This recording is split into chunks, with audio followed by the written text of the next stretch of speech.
संत की एक बात होती है कि वो सर्वव्यापक है, सब जगह मौजूद है। अब वो सब जगह मौजूद है या वेद ने उसे कह दिया तो उससे हम मान नहीं सकते। मानते जब है, जब कोई घटना हमारे साथ घट जाए तब हमें विश्वास होता है कि वो मौजूद है। मुझे याद है एक घटना, एक बार मैं शामली में था, एक भाई आया, आकर कहने लगा स्वामी जी मुझे नाम दे दें। बात ये सन 77 की है, जब भी मैंने थोड़े दिन पहले काम शुरू किया था। वो भाई जाट था, चौधरी आदमी था, जरा चतुर था। मैं कहने लगा भाई तुम्हें क्या सूझी नाम लेने की?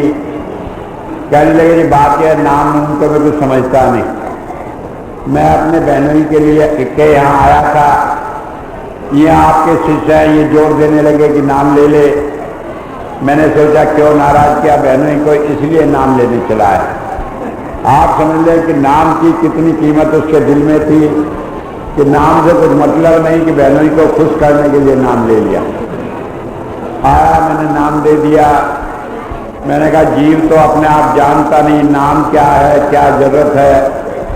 संत उसे किसी न किसी बहाने फंसा कर रखता है। नाम दे दिया। नाम देने के बाद मैं कहने लगा, मैंने कहा भाई निर्मल सिंह, जब कोई दिक्कत हो तो मुझे याद कर लेना। कहने लगा इसका क्या मतलब है?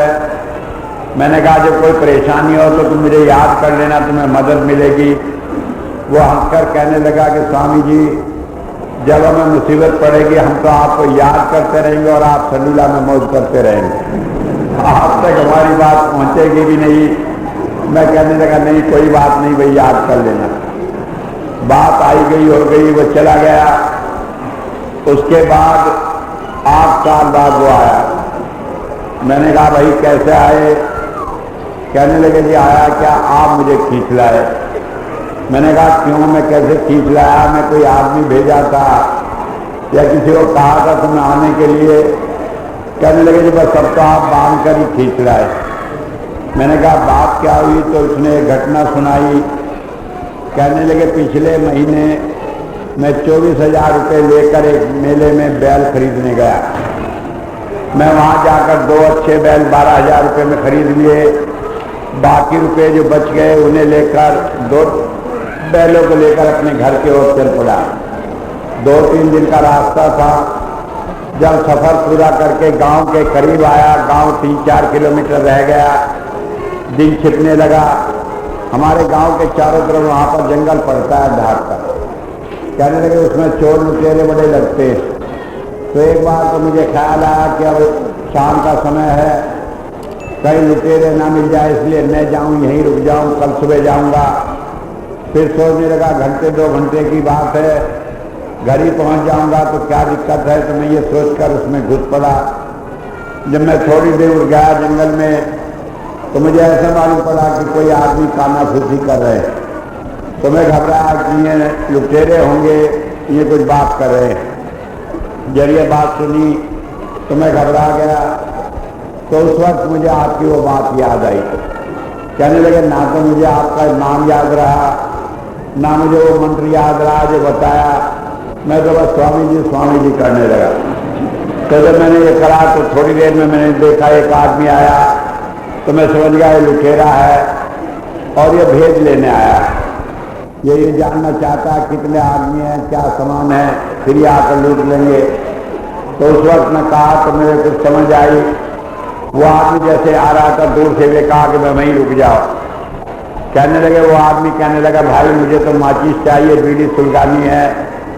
कहने लगे मेरे पास तो देखो माचिस है नहीं, लेकिन ये मेरे बैल बड़े मारने वाले हैं, मरखने हैं, इसलिए तुम दूर ही रहना। तो वो आदमी वहीं खड़ा हो गया। तो उस वक्त वो फिर चला गया और जैसे ही वो गया तो मैंने देखा कि आप मेरे सामने वहीं मौजूद है, इन्हीं कपड़ों में, सफ़ेद कपड़ों में।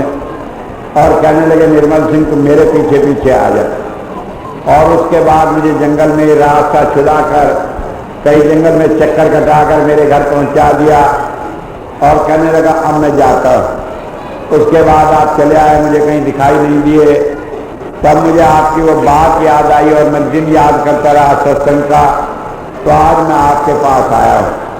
तो मेरे कहने का मतलब है कि मैं कह दिया गुरु मदद करता है, किताबों में कह दिया, उससे कोई फर्क नहीं पड़ता।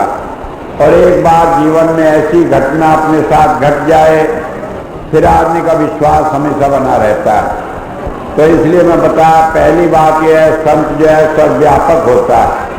हमारे जीवन में अनेक बार ऐसी घटनाएं घटती हैं, और जब घटती हैं तभी हमारा विश्वास बनता है। तो बताया कि संत महान है, उसकी एक बात यह है कि सर्वव्यापक है, वो हर जगह मौजूद रहकर जहाँ जरूरत होती है हमें रास्ता दिखाता है। ये ऐसी घटनाएं अनेक बार होती रहती हैं।